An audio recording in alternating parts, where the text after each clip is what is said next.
ఈ నెల 27న జరిగే ఉత్తరాంధ్ర ఉపాధ్యాయుల ఎమ్మెల్సీ ఎన్నికలకు అన్ని ఏర్పాట్లు చేస్తున్నట్లు విశాఖ జిల్లా కలెక్టర్ ఎంఎన్ హరీంద్ర ప్రసాద్ తెలిపారు. విశాఖ జిల్లా కలెక్టరేట్ సమావేశ మందిరంలో నిర్వహించిన మీడియా సమావేశంలో కలెక్టర్ మాట్లాడుతూ ఈ ఎన్నికలు ఉత్తరాంధ్ర జిల్లాలకు గాను నిర్వహిస్తున్నామని, మార్చి 3న ఎన్నికల కౌంటింగ్ ఏయూ ఇంజనీరింగ్ కళాశాలలో నిర్వహిస్తున్నామని తెలిపారు. ఎమ్మెల్సీ ఎన్నికల నేపథ్యంలో 13 కేంద్రాల్లో 11 మండలాల్లో ఫ్లయింగ్ స్క్వాడ్స్ అన్ని పోలింగ్ స్టేషన్లలో అన్ని సదుపాయాలు, ఓటర్ల సౌకర్యార్థం ఏర్పాటు చేస్తున్నామన్నారు. ఈ సమావేశంలో డీసీపీ అజిత వేజండ్ల అధికారులు పాల్గొన్నారు. 3వ తారీఖు ఫిబ్రవరి నెల 2025 మనము ఎలక్షన్ నోటిఫికేషన్ జారీ చేయడం జరిగింది. ఆ రోజు నుంచే నామినేషన్ స్వీకరణ ప్రారంభమైంది. 10వ తారీఖు దాకా జరిగిన నామినేషన్ ప్రక్రియలో మనకు 20 నామినేషన్స్ వచ్చినాయి. 10 మంది అభ్యర్థుల నుంచి నామినేషన్స్ రావడం జరిగింది. ఈ నామినేషన్ స్క్రూటినీ అనేది 11వ తారీఖు ఫిబ్రవరి నెల చేపట్టడం జరిగింది. ఈ స్క్రూటినీ ప్రాసెస్లో 4 నామినేషన్స్ రిజెక్ట్ చేయడం జరిగింది, 16 నామినేషన్స్ అక్సెప్ట్ చేయడం జరిగింది. ఈ ప్రాసెస్లో బరిలో ఉన్న 10 మంది నామినేషన్స్ కూడా అక్సెప్ట్ చేయడం జరిగింది. విత్డ్రాయల్ ప్రక్రియ అనేది ఈరోజు కంప్లీట్ అయింది. ఈరోజు 3 గంటల దాకా వాళ్ళకు అభ్యర్థులందరికీ కూడా విత్డ్రాయల్కి సమయం ఉండగా ఎవరు కూడా విత్డ్రాయల్ చేయలేకపోవడం వల్ల బరిలో ఇప్పుడు 10 మంది క్యాండిడేట్స్ కూడా ఉన్నారు. ఈ 10 మంది క్యాండిడేట్స్ కూడా రానున్న ఎలక్షన్స్లో కంటెస్ట్ చేయడం జరుగుతుంది. మన ఎలక్షన్ డేట్ అనేది 27 ఫిబ్రవరి 2025, 27 ఫిబ్రవరి 2025 పొద్దున 8 గంటల నుంచి సాయంత్రం 4 గంటల దాకా ఈ ఎలక్షన్ ప్రక్రియ జరుగుతుంది. ఈ ఎలక్షన్లో టీచర్స్ అందరూ కూడా ఓటర్స్గా నమోదు కాబడి ఉన్నారు. మొత్తం సంఖ్య చూస్తే ఎలక్టర్స్ ఒక సంఖ్య చూస్తే మేల్ ఎలక్టర్స్ తీసుకుంటే 13,580 మంది 13,508 ఎలక్టర్స్ అదే. ఫీమేల్ ఎలక్టర్స్ వచ్చేటప్పటికి మహిళలు వచ్చేటప్పటికి 8,985 8,985 ఎలక్టర్స్ అదే. మొత్తం మీద 22,493 22,493 ఎలక్టర్స్ అర్హత కలిగి ఉన్నారు ఓటు వేయడానికి.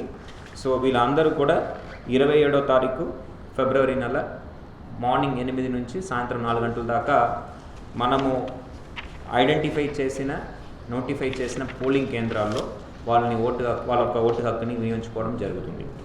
సో మన నియోజకవర్గం ప్రస్తుతం ఉన్న 6 జిల్లాల్లో స్ప్రెడ్ అయి ఉన్నాయి. ముందు ఉన్న ఉమ్మడి 3 జిల్లాలు 2022లో 6 జిల్లాలుగా విడగొట్టడం జరిగింది. సో శ్రీకాకుళం, విజయనగరం, పార్వతీపురం మన్యం, అల్లూరి సీతారామరాజు, విశాఖపట్నం, అనకాపల్లి ఈ 6 జిల్లాల్లో ఉన్న 123 పోలింగ్ కేంద్రాల్లో వాళ్ళు ఒక ఓటు హక్కుని వినియోగించుకోవడం జరుగుతుంది. ఈ పోలింగ్ కేంద్రాలు అన్నీ కూడా ఎలక్షన్ కమిషన్ వారు ఆమోదించడం జరిగింది. ఈ పోలింగ్ కేంద్రాలు అన్నింటిలో కూడా అష్యూర్డ్ మినిమం ఫెసిలిటీస్ అంటే drinking water, ramp, electricity, toilets ఇవన్నీ కూడా ఫర్నిచర్ ఇవన్నీ కూడా ప్రొవైడ్ చేయడం జరుగుతుంది. అక్కడ షేడ్ అవన్నీ కూడా ఏర్పాటు చేయడం జరుగుతుంది. వాలంటీర్స్ ద్వారా మనకు ఏదైనా మొబిలిటీకి హెల్ప్ చేయాలంటే కూడా అవన్నీ కూడా ఏర్పాటు చేయడం జరుగుతుంది. ఈ ఎలక్షన్ కార్యక్రమానికి సంబంధించిన జిల్లా స్థాయి బందోబస్తు ప్లాన్ కూడా మనం ఏర్పాటు చేసుకున్నాము. కావాల్సిన సెక్యూరిటీ అరేంజ్మెంట్స్ కూడా పోలీస్ శాఖ వారు ఒక సహకారంతో మనము ప్రొవైడ్ చేయడం జరుగుతుంది. పోలింగ్ ప్రాసెస్లో ఎటువంటి ఇబ్బంది లేకుండా ఏ ఓటర్ని వాళ్ళు ఎవరు ఫియర్ కానీ ఇంటిమిడేషన్ కానీ చేయకుండా ఈ ఎలక్షన్ ప్రాసెస్ని కండక్ట్ చేయడానికి పూర్తి స్థాయిలో అన్ని జిల్లా యంత్రాంగం కూడా సిద్ధంగా ఉన్నారు. సో పోలింగ్ పర్సనల్స్ కావాల్సిన సిబ్బంది మన దగ్గర ఉన్నారు. ప్రతి పోలింగ్ కేంద్రాల్లో కూడా 1+3 ఒక ప్రిసైడింగ్ ఆఫీసర్, 3 పోలింగ్ ఆఫీసర్ మనము డిప్లాయ్ చేయడం జరుగుతుంది. వీళ్ళందరూ కూడా మనము ఆల్రెడీ అపాయింట్మెంట్ ఆర్డర్ అనేది ఇష్యూ చేయడం జరుగుతున్నది. వీళ్ళ అందరికీ కూడా 2 రౌండ్ ట్రైనింగ్ మనం కండక్ట్ చేస్తూ వాళ్ళు సంబంధించిన పోలింగ్ స్టేషన్స్కి మనం కేటాయించడం జరుగుతుంది. సో అదేవిధంగా ఎలక్టర్స్ అందరికీ కూడా ఓటర్ ఇన్ఫర్మేషన్ స్లిప్స్ ఏ విధంగా మనము జనరల్ ఎలక్షన్స్కి ఇస్తామో ఆ విధంగా ఎమ్మెల్సీ ఎన్నికలకు కూడా ఇన్ఫర్మేషన్ స్లిప్స్ అనేది తయారు చేసి ఇవ్వడం జరుగుతుంది. దానికి సంబంధించిన ఏ విధంగా తయారు చేయాలి, దాని ఒక ఫార్మాట్ అన్నీ కూడా ఎలక్షన్ కమిషన్ వారు స్పష్టంగా మనకు తెలియచేయడం జరుగుతుంది. సో ఇవన్నీ కూడా వాళ్ళకి ఇవ్వడం జరుగుతుంది.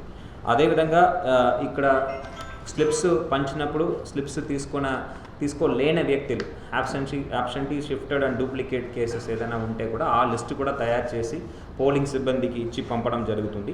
సో ఏఎస్సీ లిస్ట్లో వచ్చిన వారు ఓటు వేసేటప్పుడు వాళ్ళని ప్రత్యేకంగా నమోదు చేసుకొని వాళ్ళకు ఓటు హక్కు కల్పించడం జరుగుతుంది. ఈ సైలెంట్ పీరియడ్ అనేటువంటి 48 hours ఇది క్లోజ్ ఆఫ్ పోల్కి 48 గంటల ముందు నుంచి ప్రారంభమవుతుంది.